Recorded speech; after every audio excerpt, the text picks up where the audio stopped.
last year we had a horrible flat tire on a trip of ours. We didn't know there was anything wrong with the tire until we got to the state park, and while we were in line, the people behind us ran up, knocked on the door and said, "Your tire, there's something wrong with your tire." And it was just completely flat. If we'd had another 50 miles to go, it would all come apart, and that could have been a disastrous, dangerous situation. The same year, our son bought a used RV that he just happened to come across in his business, and it looked like brand new. Well, it was one of these RVs that the people bought it, used it one time, and then put it out behind their house and let it sit there for several years. He checked the tires, but you really can't tell if a tire is going to fail that's been sitting there for 4 years or something like that. They went on their first trip before they got even 100 miles away from home. They had 2 blowouts, okay?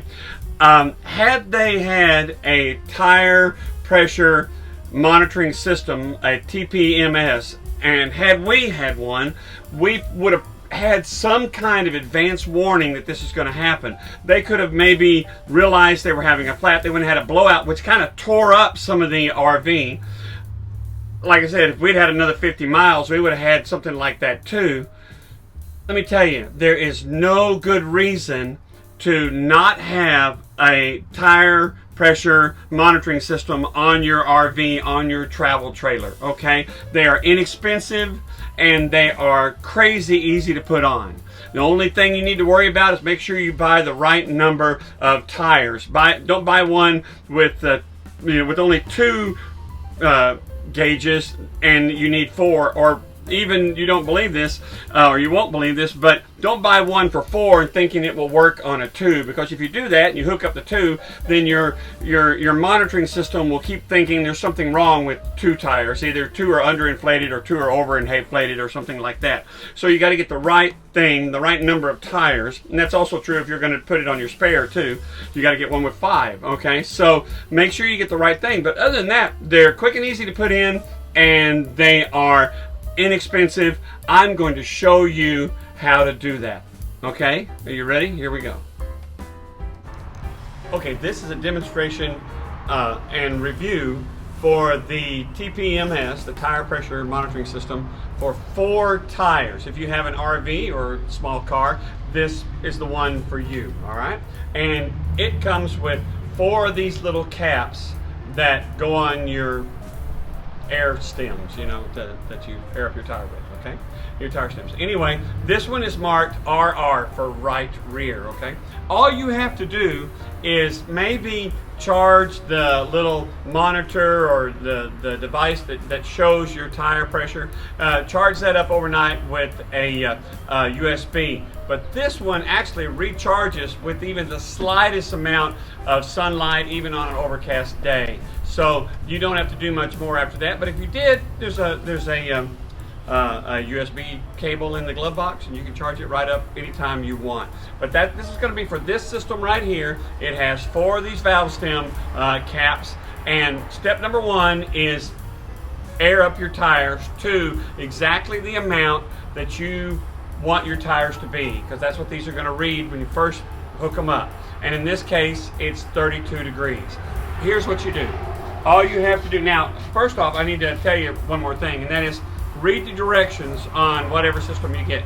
Some of them want you to hook up all your valve stem caps like this and then turn on the monitor so everything gets programmed. Others say turn the monitor on first and then put the valve stem caps on, and then it reads it like that. And on others, it doesn't even matter. Okay, this one kind of doesn't even matter. All right, but I'm going to put the valve stem cap on here for the right rear, and then I'm going to repeat it all the way around. All these tires are set at 32 degrees, hopefully, and we're going to see how it works. I have the little monitor right here, kind of stuck underneath this ledge here, and it came with like a double stick thing to put on there, but you don't have to. You can kind of stick it, I could wedge it right down in here and it would work, and it'd get more sunlight or whatever. There it is right there. I've got all the valve stems hooked up. Let's see if it's going to work. I push here on the button, and can you see that? Look at that, 32, 30. It gives not only the pressure, but the temperature of every tire. That tire problem that I had, or maybe even the ones my son had, the first inclination that there was a problem was probably the fact that the tire was getting overheated, getting up to be 200 degrees or something like that. But look at that. Look how that shows up right there, and how cool it is, and it's amazing how easy and inexpensive it is. There you go, right there. There it is, hooking up a tire pressure monitoring system in a vehicle with 4 tires, and you know, they make them for 2 as well. All right, there you go. Okay, we're talking about a couple of tire pressure monitoring systems. This is the Mazzol monitoring system, which is set up for 2 tires, that is to say 1 axle RV, okay?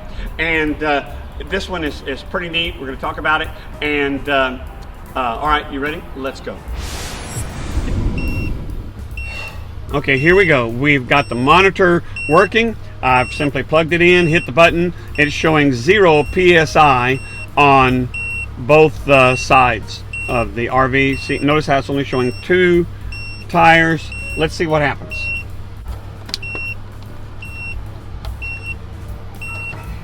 I'm going to put the T1 on the driver's side and the T2 on the passenger side. We've got it. It's showing my pressure. As you can see, I've got a little too much pressure in there. I'm going to have to adjust that. And I thought I had it right, but apparently I didn't. It went ahead though. It's telling me the temperature of the tires. All I have to do now is find a way to mount it. And I can do it with a sticker. I can do it a lot of different ways. We'll figure it out. But it's ready to go. All it took was turning it on, putting on those valve stem gauges. Now, I should point out that the valve stem gauges have a little nut that goes on there to lock them on a lot tighter, and so you don't lose them going down the road or somebody can't steal them. But I didn't put in it. I just stuck them on there. But you see it works just like that. All right, let's see if I can adjust that tire pressure. We've got it at, well, 50. There we go. It's at 50 PSI, 50 PSI, showing 88 degrees. I can't tell you how easy this was to install. Plug it in, put the valve stem gauges on, and you know, by plug it in, I mean plug it in, turn it on, put the valve stem gauges on, and you're done, except for deciding where you want to put it. So I hope we see you down the road and your tires will be serving you well.